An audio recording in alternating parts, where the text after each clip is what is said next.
Can I talk about Uzi saying Trippie is underrated? I gotta see what he said before I respond. Let's go back. Another one that's really good, and people don't give him as much credit as he deserves, but his numbers definitely show his credit. Like his numbers, Trippie Redd, one time, I'm gonna tell you one thing about Trippie Redd. He deserves more credit. And what I mean by more credit is like he deserves more like, and he plays his role too. That's what I'm saying. You're naming all role players. You're naming people that's like really role players. And another thing, Trippie Redd get money. That's one nigga that get money. Trippie Redd come correct every time, and he get money. I cannot respect a nigga that don't get money. And one thing about Trippie Redd is he always comes with a good song too. Whether you dislike Trippie Redd or you love Trippie Redd, he's it's no middle. It's either you love him or you don't love him. I feel like Uzi didn't give us a lot of information to work with. He just said he doesn't give enough credit. Actually, okay, here's what I think. So Uzi said Trippie Redd does not get enough credit. I think he did a poor job of explaining it, but here's my interpretation / evidence for Uzi so that he can support his argument. I think / no. Yes, I know that Sofago dropped Off the Map prior to the snippet of Miss the Rage releasing. But Miss the Rage, the reason that this whole rage wave started is because of Miss the Rage. That's where that title came from. I remember it all. So yes, Trippie Redd does not get the credit of starting the whole rage wave. Although people hate it at this point, including myself, low key, just because it's so overblown and the underground literally just raps on those beats every single song. There are still some good songs though. We just listened to an NGYL one on .com Nirvana. But still, that is what Trippie Redd deserves his credit for, whereas everybody just acts like he stole or mooches off of the underground by collabing with all of them so that he can be like, or he can make his career last longer. But in reality, a lot of these underground rappers would not be rapping like they do or on the same beats if it were not for Trippie Redd. Am I wrong? So that is what Uzi meant, if you ask me, of Trippie does not get enough credit. People don't necessarily rap like Trippie Redd because he's got his own like unique shit, and I feel like it's kind of hard to rap like Trippie Redd, whereas more people try to emulate, say, a Playboi Carti because his sound is more simplistic and people successfully do it, kinda. You can't exactly be like Carti though. People will call you a clone and his brand is so strong that people will call you out instantly. Trippie Redd should be as big as Carti and Uzi, and he doesn't get the credit. I don't know, man. Trippie low-key is as big as I think Trippie actually gets more streams than Playboi Carti on a weekly basis. Like if we go to Trippie's Instagram, I think he hit 10 mil, like he's at 12 mil. Trippie Redd is at 12 mil. What is Playboi Carti at? 7 mil. So I mean, this isn't streams wise, but followers wise, Trippie Redd technically is bigger than Playboi Carti. Now I think Uzi's at like 20 mil, something like that. So okay, Trippie Redd's only 3 million followers less than Uzi, which is a lot of people, I'm not gonna lie, but in proportion, it's not that many. 3 million compared to like 12 million people, that's like a quarter of your followers, you feel me? Who gets more likes? Definitely Playboi Carti, 2 mil, but he also doesn't like post very often. So he gets 2 mil at Trippie, where you get 1 mil with X, 1 mil. It's like not fair. Carti got a stronger fan base, I'm not gonna lie to you. That is confirmed.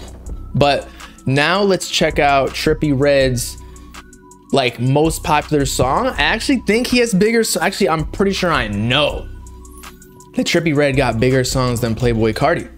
So Trippie got 19 million monthly listeners, but as we've discussed previously, monthly listeners doesn't always mean streams. It just means like the amount of people that your songs are on playlists, so like the potential reach of your songs. So Miss the Rage was with Playboi Carti, technically speaking, and that had 244 mil. That might even be Playboi Carti's biggest song, but we'll check very soon. Magnolia might actually be with 400 million if I recall correctly, but it's still up there. But solo, he's got 366K with Juice, 341. I think Dark Knight Dumbo, 322 mil. So Trippie's solo top hit on Spotify, at least, is Taking a Walk, 366 mil. Now let's check out Playboi Carti. He's got 400 with Uzi, but Uzi's a bigger artist, so Magnolia got 500. So okay, I don't know. Carti got 16 million monthly listeners. But the thing is, Trippie's dropped so many more albums and so many more songs that, like, I guess the comparison like isn't fair. I think that Carti's songs definitely have more concentration of streams, but Trippie has dropped so many songs and like has collabed with so many different people that total he definitely has more streams, but that's not the conversation we're talking about. Like, who is the bigger persona? It might even be I think that recently, because Playboi Carti has started messing with Kanye, that his whole brand has become way bigger than what it was before. Like, I even heard like podcasts talking about how Kanye was fucking with Carti and not Kid Cudi anymore. But Playboi Carti's like cool. I feel like a lot of people know who Playboi Carti is. So I don't know. But if we're talking about who has a bigger cult fan base, like YRG Vince is saying, then it's definitely Playboi Carti. I feel like Trippie's fan base more and more ever since like A Love Letter to You 4, which I really didn't even think that was great of a project, and like I know some people liked it. I don't think he should continue the Love Letter to You series. I know it's popular technically, like to keep their numbers up. They always do higher numbers than the albums that have like their own theme to it, like say Trip at Night should have been a bigger album than A Love Letter to You 4, but somehow A Love Letter to You 4 sold more.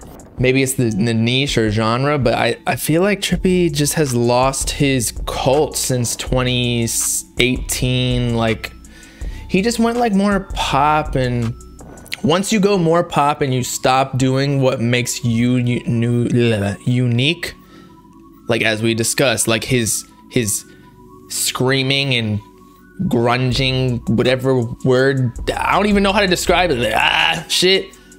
Ever since he stopped doing that, like, it's become weaker. And as I was talking to somebody, I feel like it's the imperfections in your music, because obviously a music teacher or like a vocalist will tell you not to do that because it's like not traditional for singing to do that, but people like the different shit. It made him different. Now he's like, you know, I mean, he still makes good music, don't get me wrong. He's one of my favorite artists. But like, it's not where Playboi Carti, where instantly when a beat plays, you know that's Playboi Carti.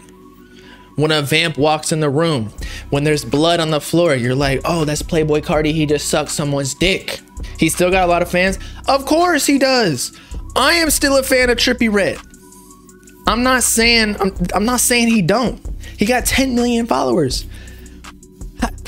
If you have 10 million followers and even like 1% of people listen to your song, that's 100K right there. That's a bag right there. Like, what? That's, you drop a song once a month, 100K streams total on all platforms. You just made $4,500 a month. It's not like, it's not like rich money, but he's definitely getting more than that though. So I mean, just in the hypothetical scenario though, you can live off that. Just make one song, 100K streams, you good. He gets that on his YouTube videos on other people's channels though, like on .com Nirvana or etc, etc.